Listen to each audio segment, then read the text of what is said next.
Olá, olá! Vamos começar hoje aqui mais um Conexões Literárias.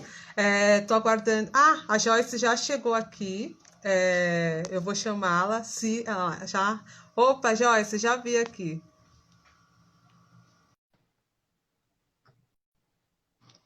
Aí.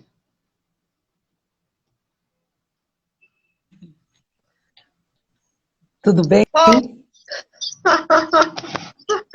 tudo bem? Tudo, sim. Meu cachorro tá enlouquecido aqui embaixo. Eu tô fingindo Ah, tranquilidade gente! e Ai, ele tá insuportável. é o preto sendo preto. Nada de novo debaixo do Sempre. céu. Nada de novo, nada.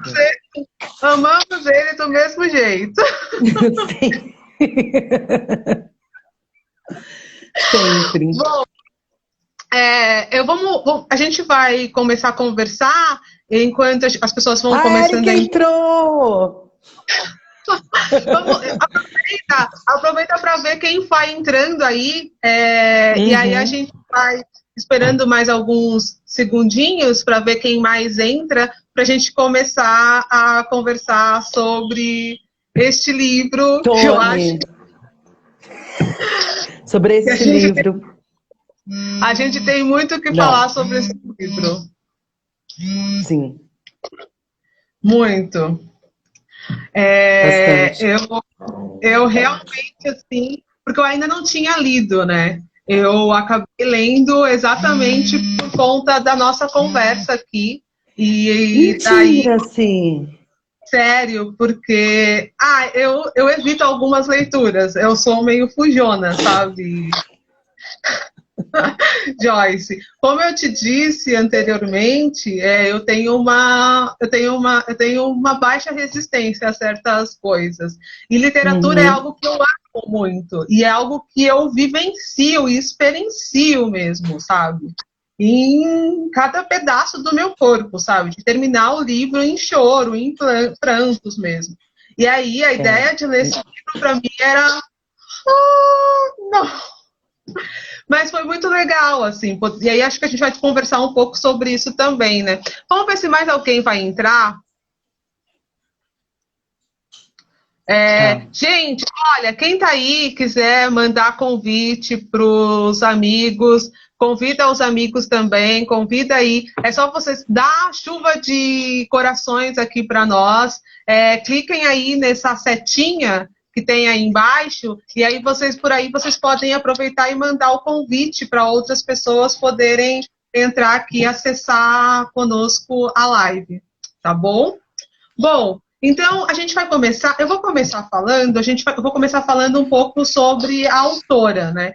Na verdade, eu Tá. nem vou falar muito, só falar um pouco sobre o que ela fala, sobre a biografia dela, de quem é a Toni Morrison, né? Inclusive, ela é a primeira escritora negra a ganhar um prêmio Nobel de literatura. Vou falar prêmio Nobel da Paz. Um prêmio um prêmio Nobel da Literatura. Enfim, escreve O Olho Mais Azul, que é este livro Uhum. aqui, e que quando ela. E no final do livro, né? No prólogo, não, No no pós-fácil? pós-fácil.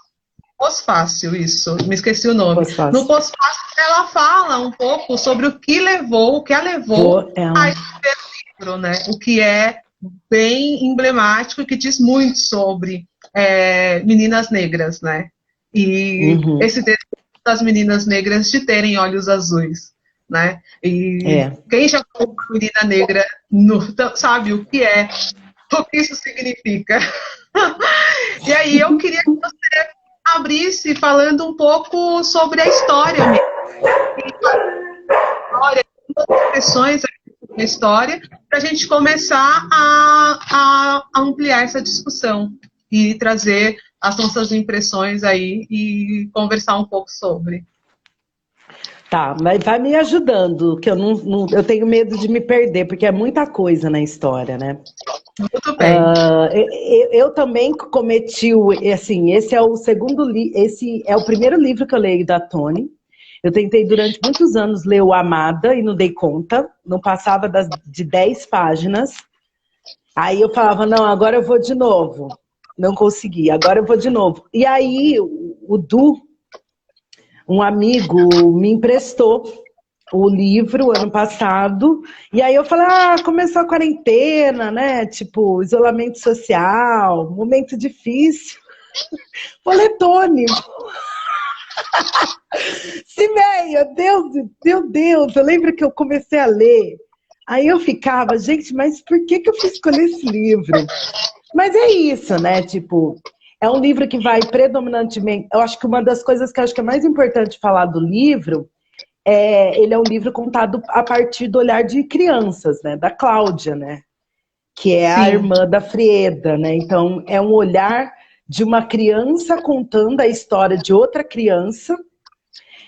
E aí eu acho que isso já ajuda a gente a perceber o quanto que é cru, né? O quanto que as metáforas elas vão trazendo uma mescla de uma mulher negra adulta refletindo sobre a trajetória dessa infância dela, mas Sim. ela também tenta revelar e construir um enredo em que ela também traz esse olhar curioso, esse olhar inocente, né, das crianças. Então, é uma escrita que ele vai intercalando camadas de complexidade, né, trazendo metáforas muito ácidas, né? A Tônia é muito ácida, Jesus amado.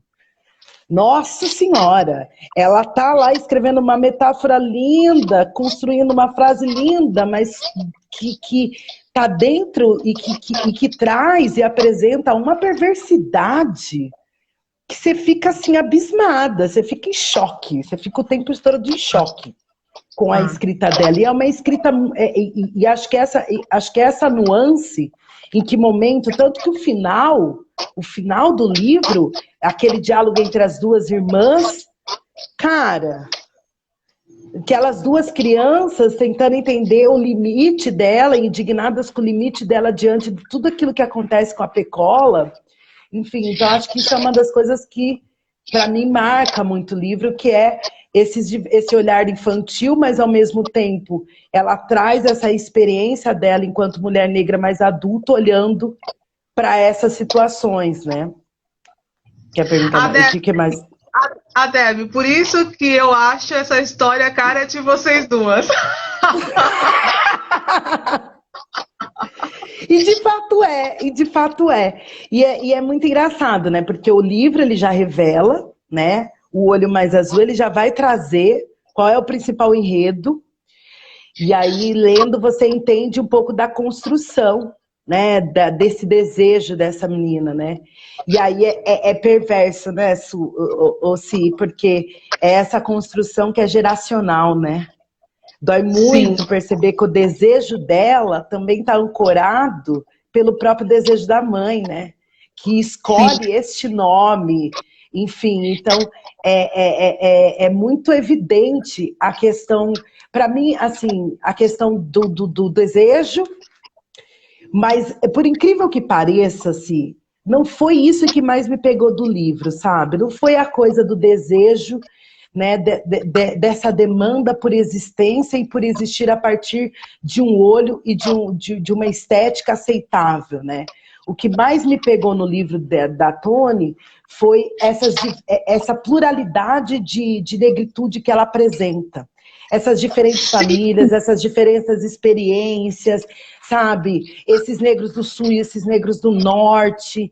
Então, é incrível como ela vai construindo um enredo rico para entender as nossas questões entre nós, né? Sim. Então, se a gente pensar bem, a gente, com exceção da persona, agora eu tô pensando aqui com você, com exceção da existência, da imagem desse sujeito branco, que se faz presente a partir das telas, o sujeito branco é quase que inexistente, né? Ele está enquanto discurso.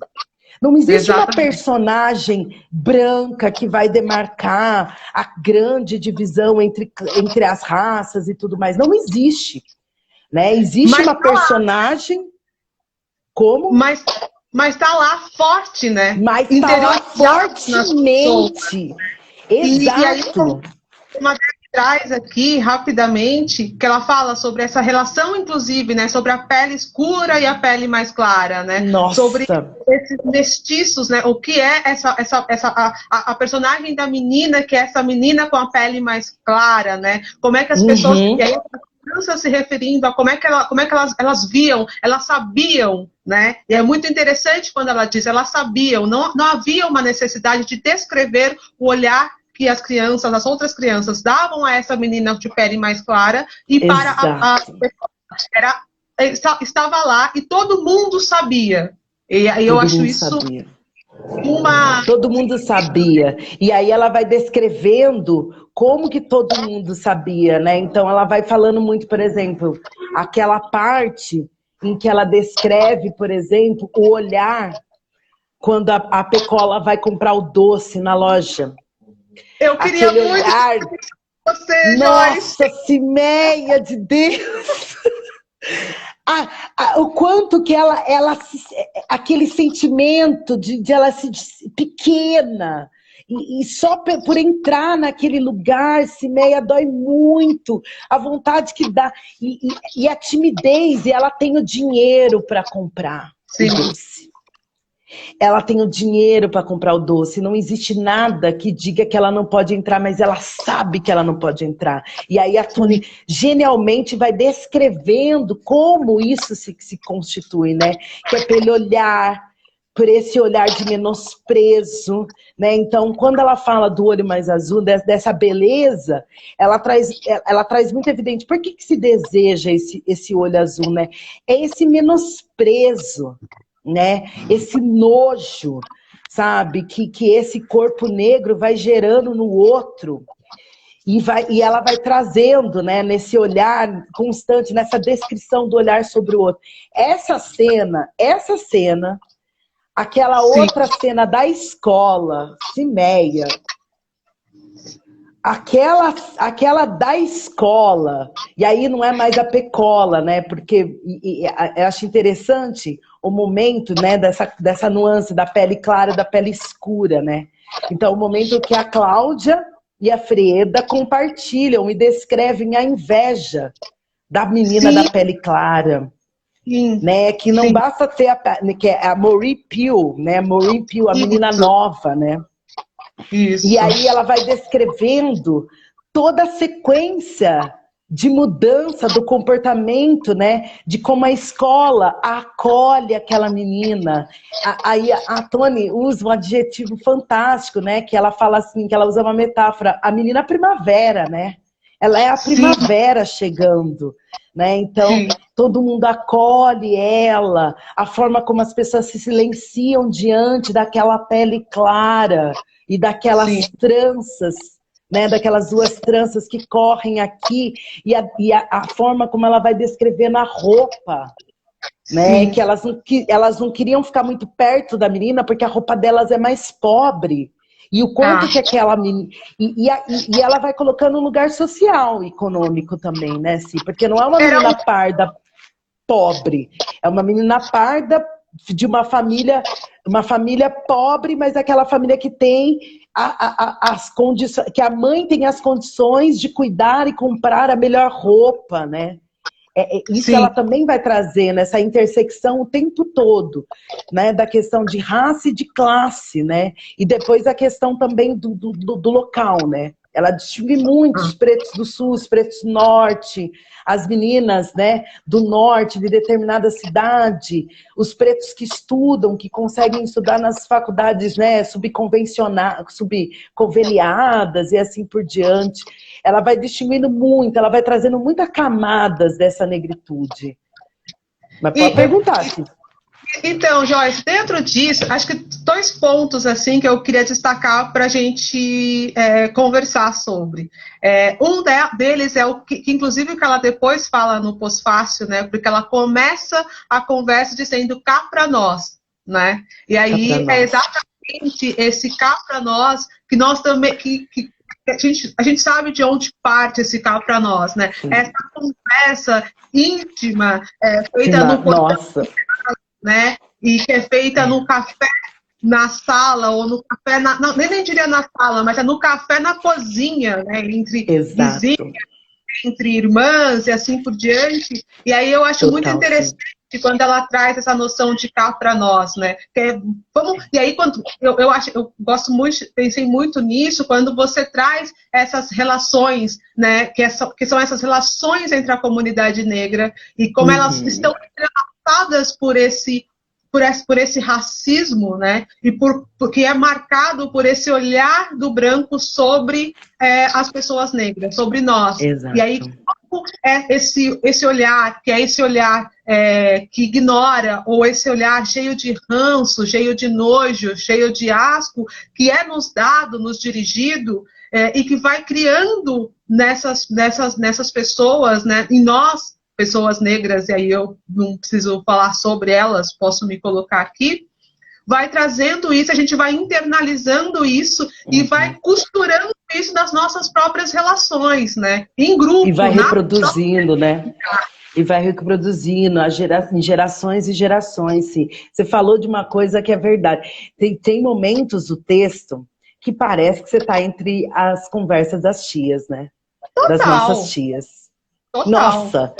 Em vários momentos eu via a minha tia Tonha, que já é falecida, junto com a minha tia Luzia, que já é falecida. Se eu for falar todas as minhas tias por parte de mãe, que são as mais presentes, todas morreram, só a minha mãe, que ainda está viva. Mas se você for olhar ali, é uma conversa das nossas tias, Cineia. E eu fico pensando que, além das nossas tias, meu pai e minha mãe tinham essas conversas, né? Então, e aí a gente vai lembrando, eu lembrei muito das exigências de higiene sobre os nossos corpos que os nossos pais tinham, né, Si? Não basta ser preto, tem que andar limpinho. E aí eu fiquei, por isso que me pegou, Si, porque eu fiquei muito nessa costura e nessa apresentação dessas diversas famílias pobres, né? Mas a família pobre em que o pai consegue um pouco mais de dinheiro e tem uma casa um pouquinho melhor, dessa família pobre que mora em bairros negros, onde você tem uma outra infraestrutura, né? Enfim, a gente pode pensar em bairros negros, não necessariamente favelas, comunidades, né? Mas bairros mais tradicionais negros. E aí eu fiquei lembrando muito da minha família, porque esse sempre foi o meu conflito, né? Porque como eu venho do interior, e no interior sempre morei num bairro predominantemente branco, eu sempre fiquei pensando nessas nuances, né? Porque nesse bairro tinha a família Pecola, sabe, Cineia? Então, sempre tem a família da Pecola, a família Bedlove, né? A família da Pecola é muito... E é muito interessante, porque o final, a Toni chama a nossa atenção também. Ela chama a nossa atenção para o papel doído que muitas vezes a família da Pecola tem para a nossa reafirmação. E aí ela de novo traz um outro elemento de perversidade entre nós, né? Então é muito doído.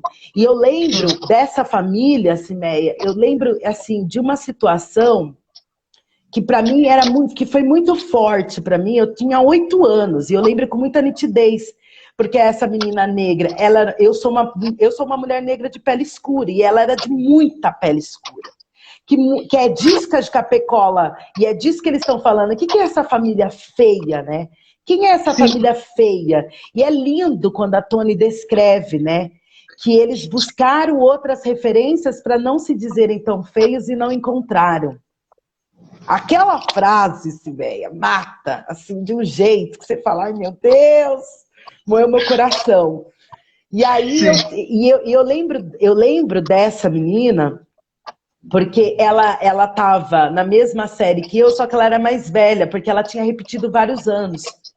Né? Enfim, né? Todas essas dimensões.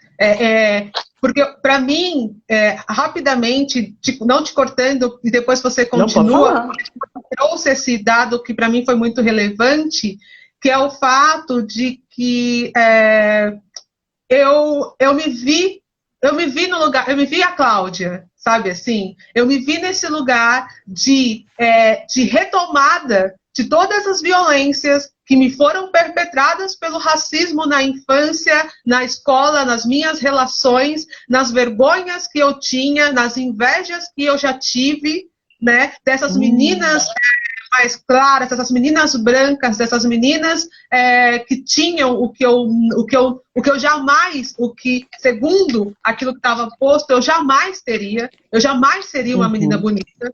Estava proibido isso para mim. E aí, como é que você para essas meninas? E aí eu me vi muito nesse processo e procurei a minha Pecola, que é esta menina que vai te dar o mínimo de um alívio. O mínimo de um alívio. Nossa, Cineia. Isso é de uma violência, Joyce. Nossa. Total, amiga. Total. E eu tinha essa menina. E ela era, enfim... Eu tô quase falando o nome dela, mas eu não queria falar. Mas ela era exatamente dessa família, sabe? Tipo, da família mais escura do bairro, né? Ela era a família mais escura do bairro. Ela era da família mais pobre do bairro. Se a minha mãe tivesse me ouvindo, ela saberia exatamente dizer quem é essa família. E a mãe dela, ela era empregada doméstica, né? E era uma família de pele muito escura. E eu lembro que uma vez na escola, que foi uma coisa que me marcou muito, ela menstruou. Ela era, tipo, ela tinha acho que 11 anos, a gente estava acho que na terceira série, eu tinha 9 anos, e ela menstruou. E ela ficou com vergonha, né, tipo, de ir pra... tipo, ela tava no banheiro, e aí eu lembro, Cimeia, das professoras no corredor comentando a falta de higiene e de preparo e de cuidado que aquela família tinha com aquela menina. Então, e eu lembro das falas e das conversas, sabe? Dessa troca de conversa que as professoras tiveram na perversidade de acudi-la, porque foi o primeiro dia de menstruação dela, é isso que eu lembrei. Foi o primeiro dia de menstruação dela e ela foi exposta de uma maneira horrível. Porque ao mesmo tempo que as professoras se mobilizaram para acolhê-la, as professoras também construíram um olhar tão perverso no sentido de coitada, sabe? De coitada. E eu lembro da vergonha que eu senti, Cineia, pela fala das professoras de ser negra. O medo que eu fiquei naquele momento de ser comparada a ela. Né? E eu lembro quantas e quantas vezes eu tinha medo, né? Esse medo infantil de ser tratada como ela, né?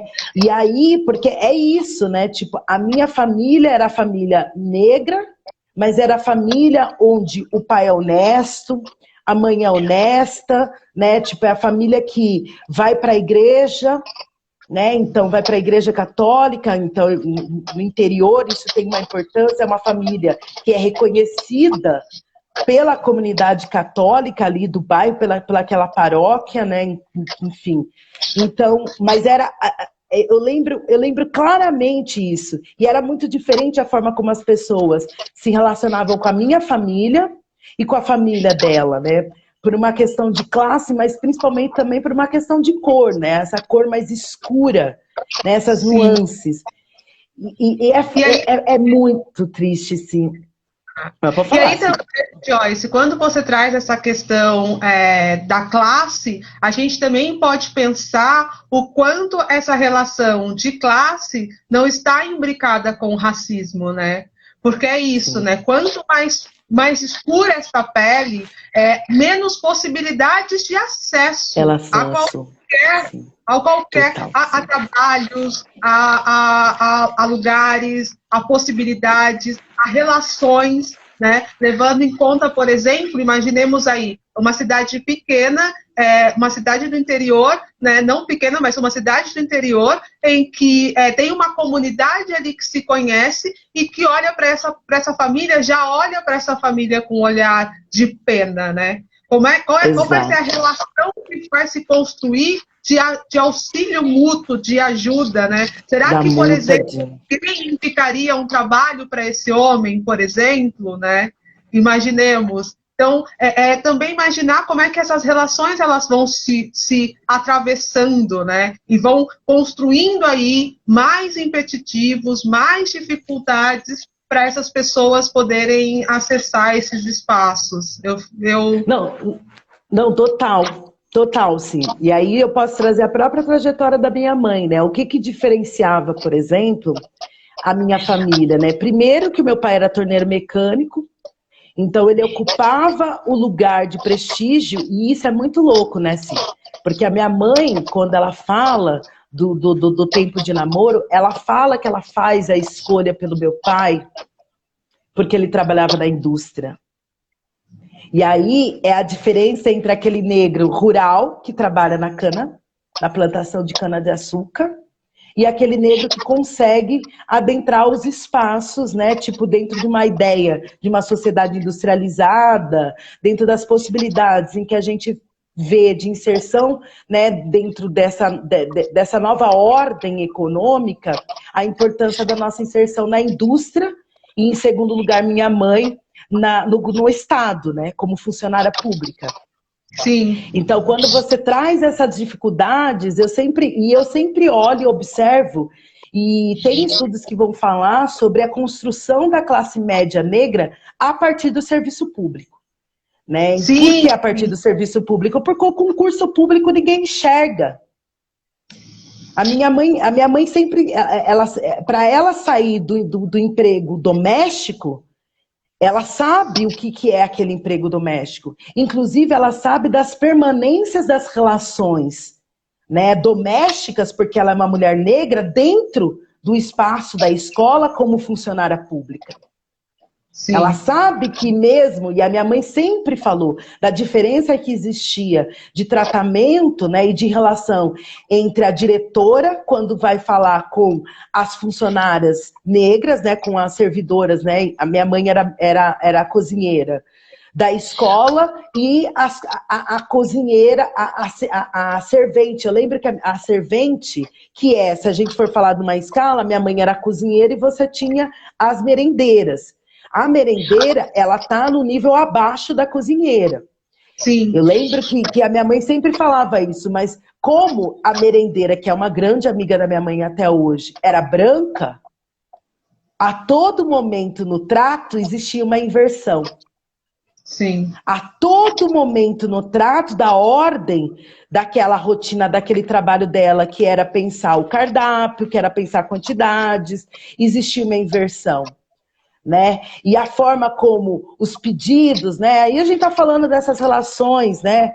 Que perpassam a relação profissional, né? A forma como as pessoas se referiam à minha mãe. Enfim, eu vivi dentro da cozinha, né? Quando eu estudei na mesma escola em que a minha mãe foi cozinheira, quando eu tinha de 3 a 6 anos de idade, e eu convivi com o espaço da cozinha, e eu vivenciei essas relações o tempo todo. Né? A diferença que existia entre os filhos das merendeiras e da cozinheira, e das serventes, com os filhos das professoras. Sim. Não se misturava. Não se misturavam essas crianças, né? Então, no momento em que as mães, as professoras levavam seus filhos nas festas da escola, existia uma separação muito clara de quem era filho de quem.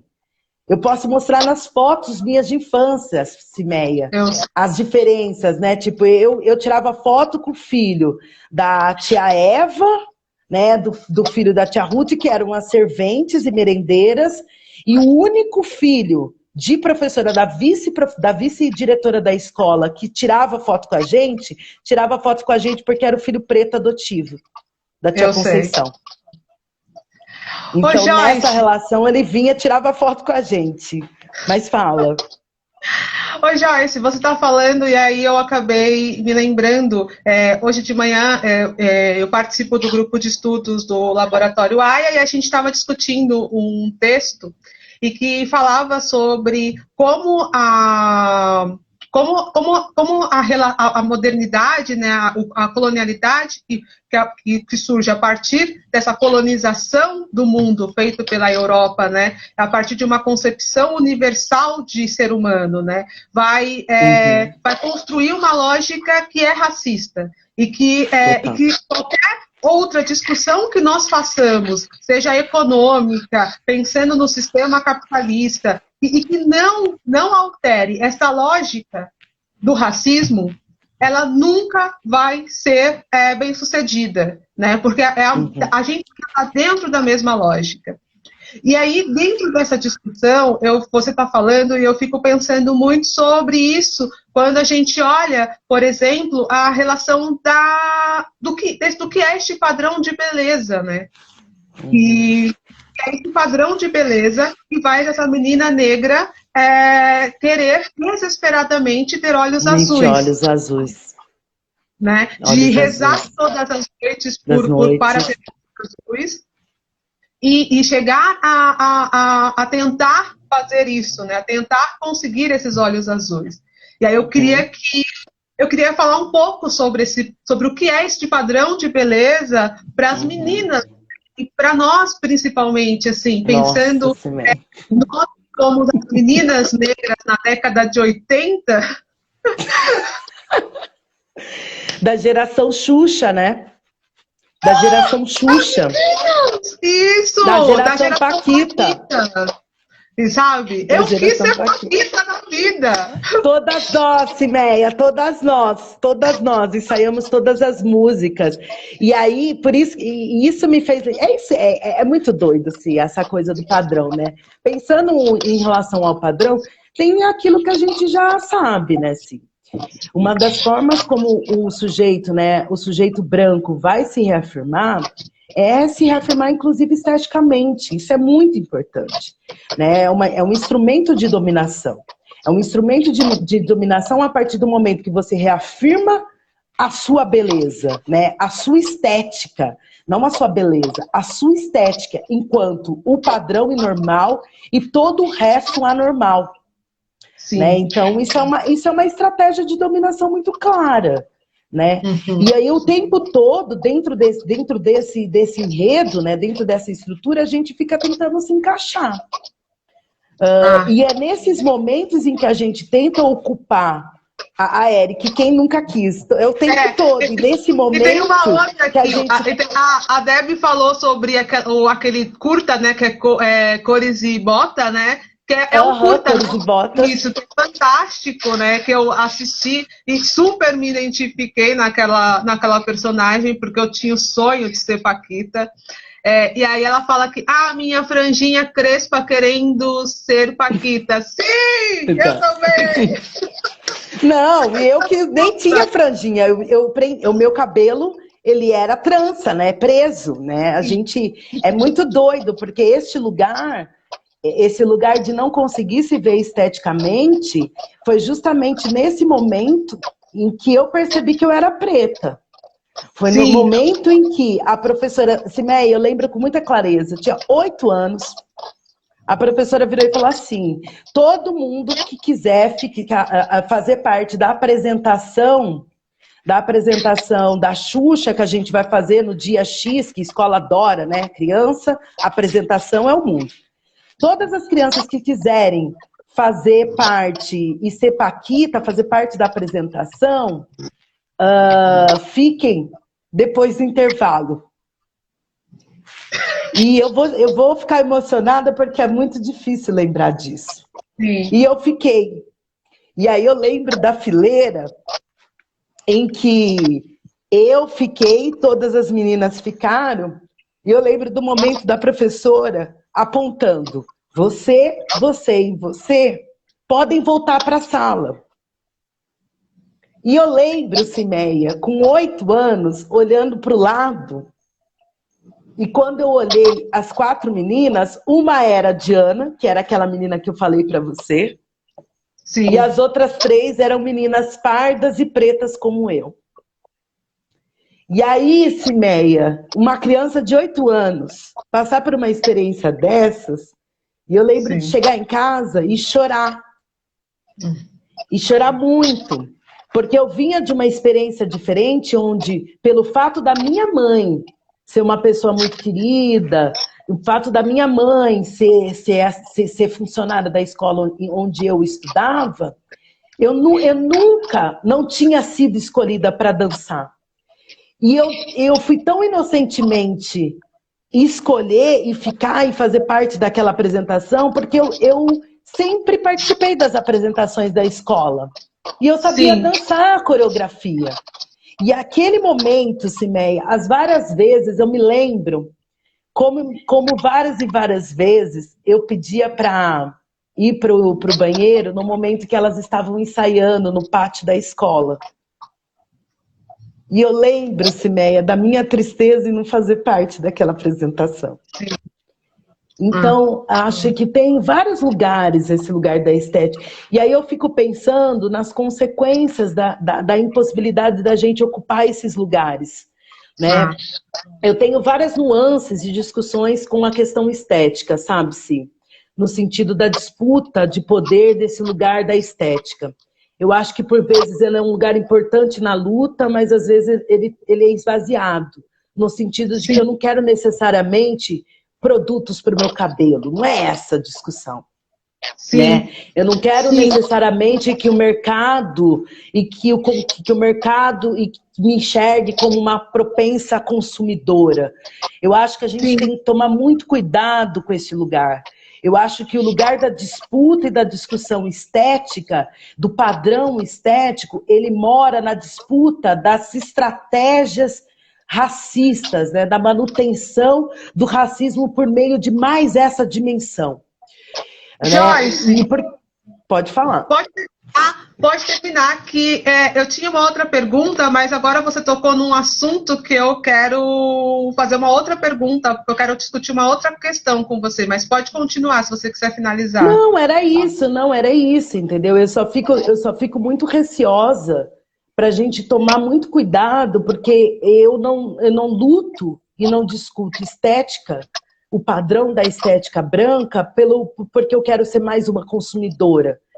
Porque eu acredito sim que eu tenho direito a ter os produtos necessários para o meu cabelo. Eu vejo a diferença absurda que existe hoje para a nossa geração, né? Se lembra? A nossa geração do... Como que era? Permanente afro, Cimeia. Lembra do permanente afro? Você vai ter cachinhos. Né? Dessa necessidade. Por exemplo, eu posso falar da estética, eu tenho a minha primeira experiência, Cimeia. Eu nunca esqueço meu primeiro alisamento. Primeira vez que eu alisei o cabelo, Cimeia. Eu nunca esqueço, Cimeia, daquele sorriso. Daquele sorriso, sabe? Tipo, quando a cabeleireira tirou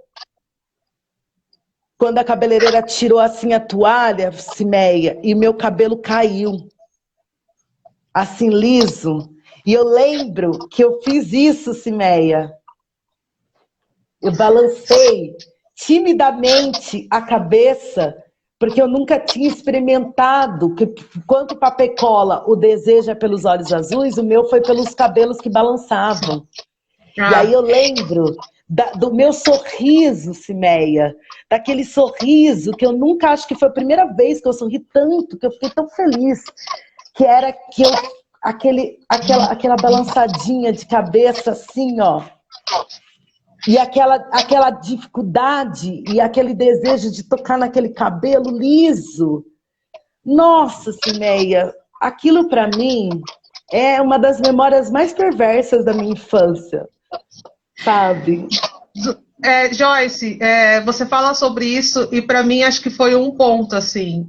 Acho que para mim conseguir me relacionar gentilmente com o meu cabelo foi aprender a me relacionar comigo de forma gentil. Nossa.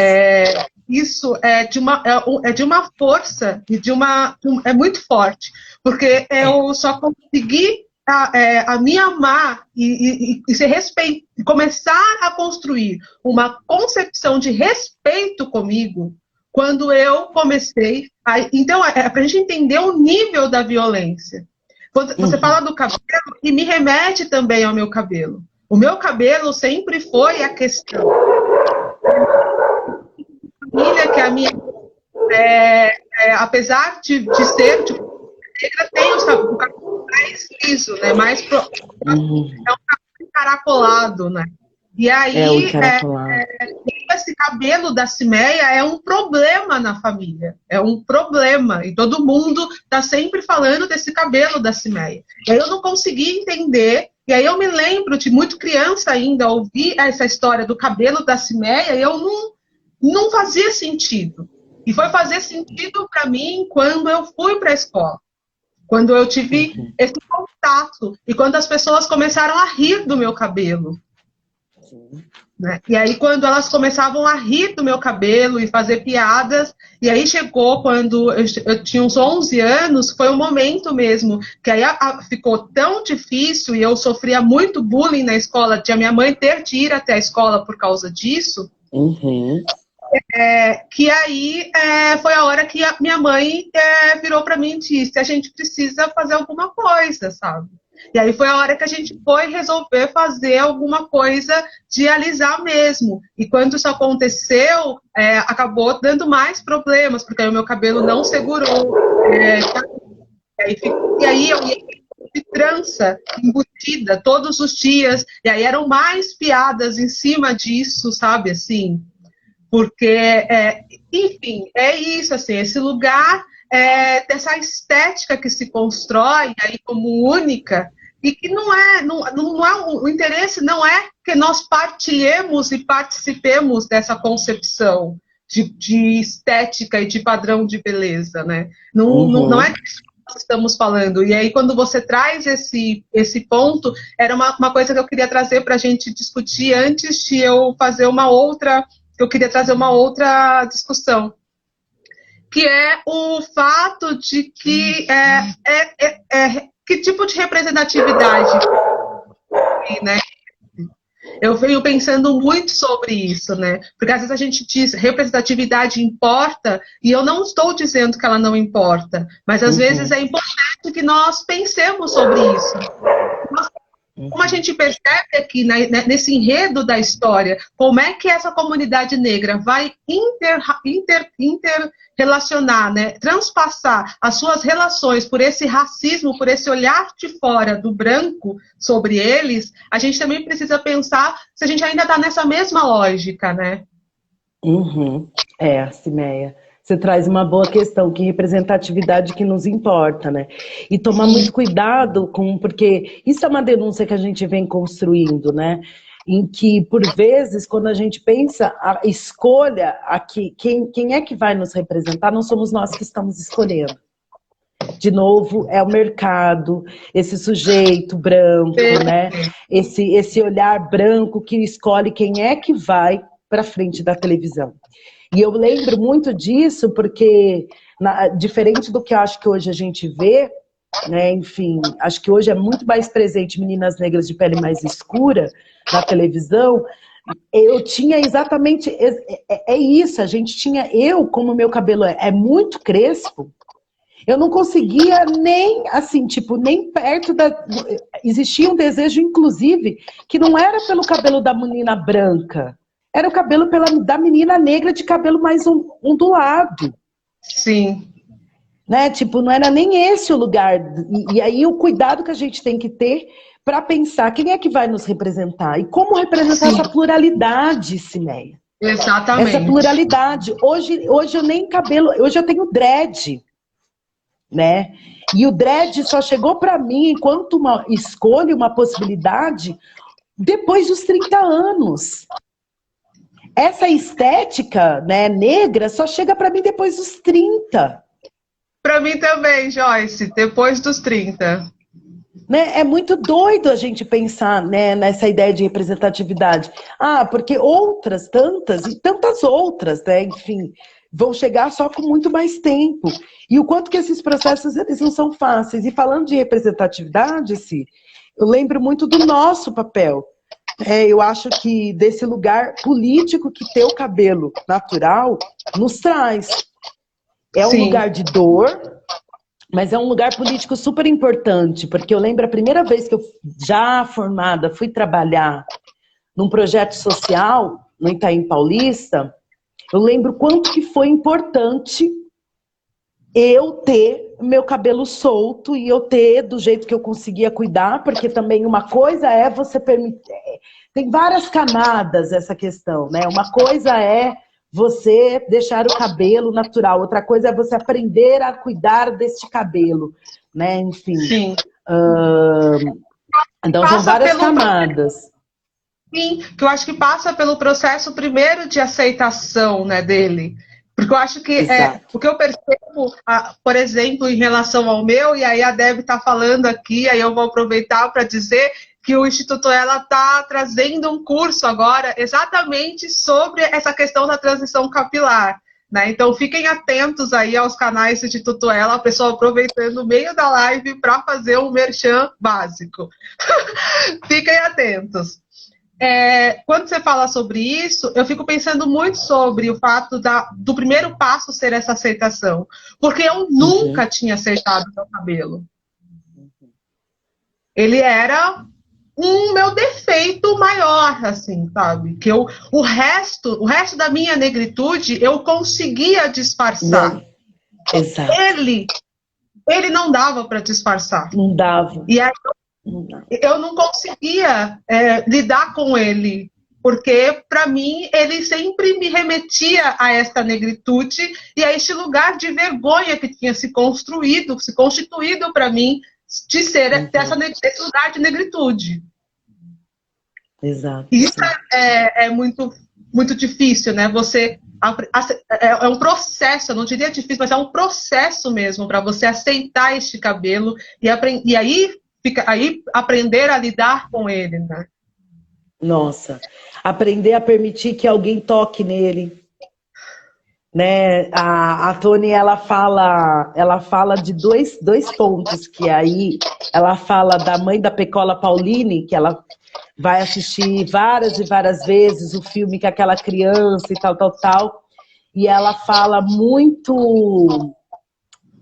ela fala do lugar que a Pauline descobre duas coisas. Ela fala 2 grandes venenos, que é o amor romântico, o qual ela nunca consegue dar. O amor romântico, não que eu não acho que não exista um amor romântico, mas esse amor romântico estruturado, concebido a partir de uma concepção do branco sobre o mundo e sobre o que é o amor, né? Sim. Que é muito difícil a gente se enxergar de fato nesse amor romântico, né? Porque ele não foi construído por nós, não foi construído a partir das nossas relações afetivas, foram construídos a partir das relações afetivas deles e da construção de amor deles, né?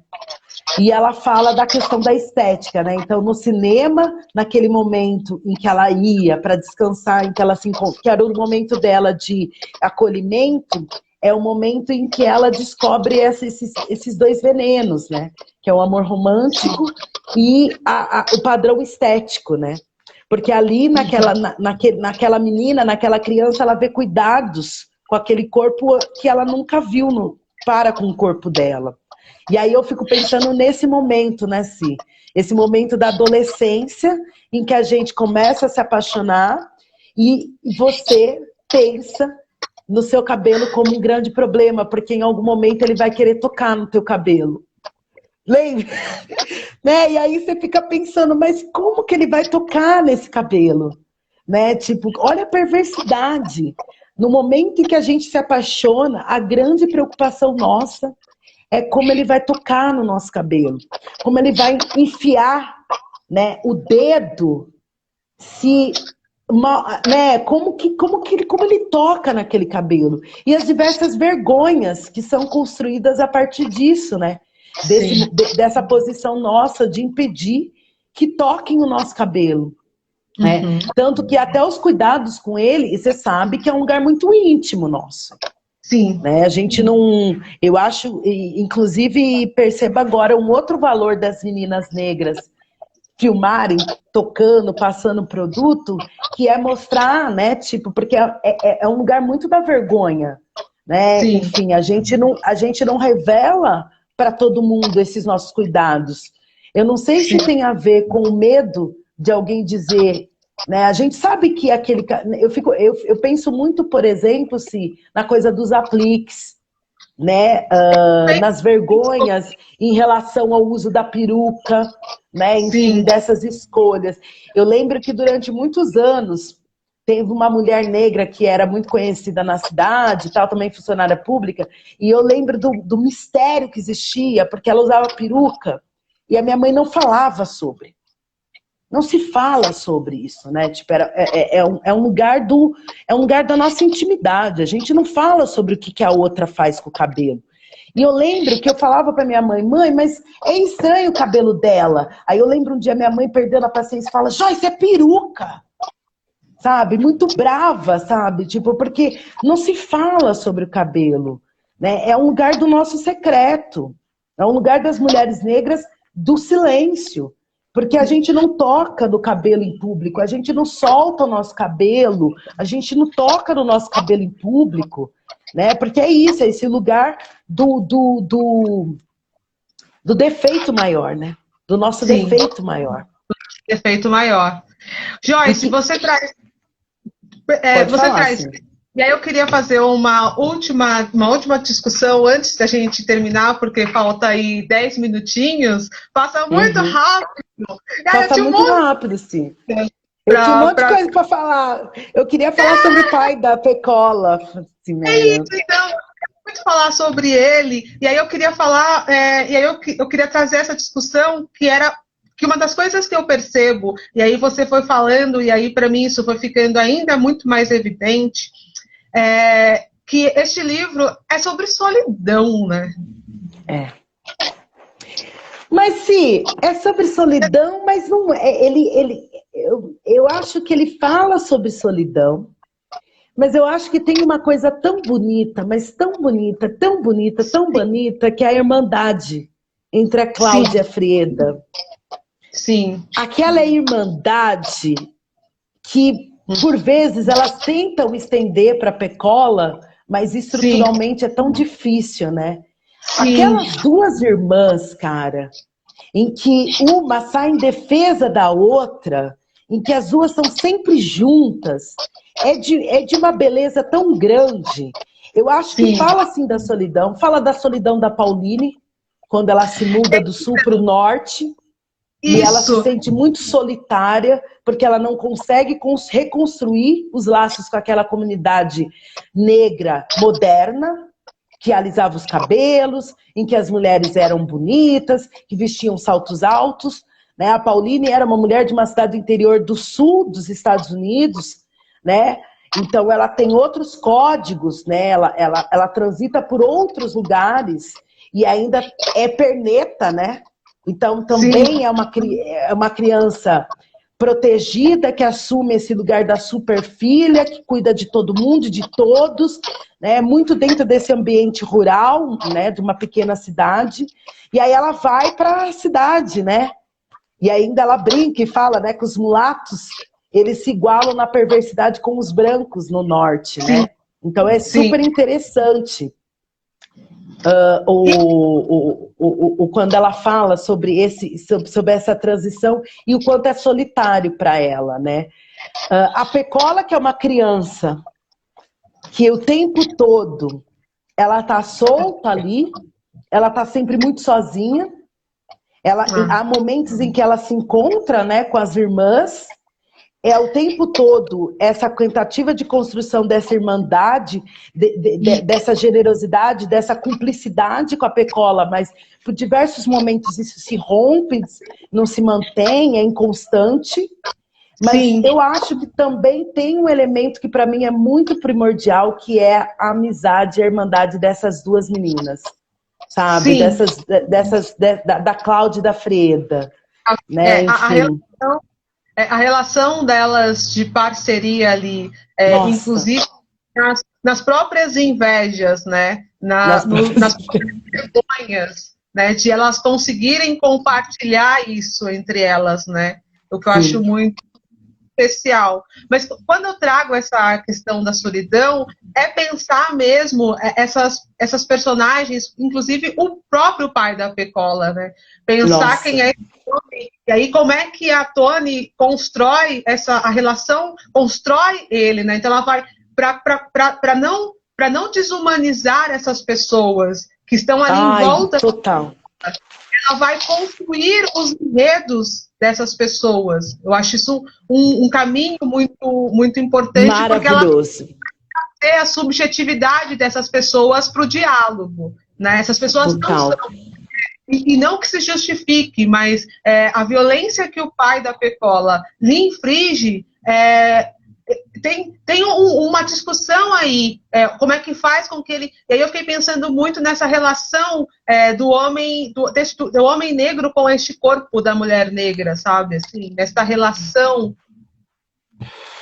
Exato. Sim. O exemplo clássico é quando ele perde a virgindade, né? Sim, por isso que eu falo. Para mim, aquela cena é mais forte do que até a cena da Pecola. Sim. E aí eu acho que tem uma coisa que é emblemático para mim, que você fala, é a forma como a Toni nos humaniza. Pelas nossas histórias. Pelas nossas histórias. Né? Então, são as nossas histórias contadas por nós, trazendo desde o início, sabe? Tipo, porque ela não chega naquela cena, né, do Chole estuprando a Pecola, ela constrói a história dele.